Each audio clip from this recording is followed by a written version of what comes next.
Bu ifaya kulak asın.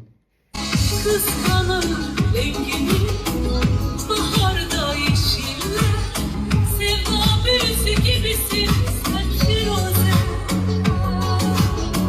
Sen nasıl bir çiçek, bir orman kuytusu, yüzün kurusu gibisin sen firoze. Vətəndaş bölgəyinə Rayət İmam Əliyev. Bu ifaçılar toy qiymətləri 5000 manat olan hər kəsin tanıdığı Nəfəs və Vəfə xanımlardır. İndi isə bu ifaya qulaq asın. Kıskanır rengini baharda yeşiller, sevda büyüsü gibisin sen firuze. Sen nazlı bir çiçek, bir orman kuytusu, üzüm buğusu gibisin sen firuze. Kızın adı Sevgimcandır. Çoxları tanımır. Yüksək balla ötən il Bakı Musiqi Akademiyasına qəbul olub.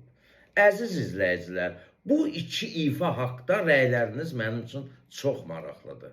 Mənim fikrimcə Sevgimcanın bu ifasından sonra Azərbaycanda Firuzə mahnısına belə müğənnilərin heç biri müraciət etməməlidir. Bu gənc qız Sevgimcan bu yaşda bu mahnının Azərbaycanda möhürünü vurdu. Mən Firuzə mahnısını sevərəm, amma Sevgimcanın ifasında bu mahnıdan aldığım zövqü açıq deyəcəm. Nə bu mahnını məşhurlaşdıran Sezen Aksu'dan, nə də Tarkandan almamışam.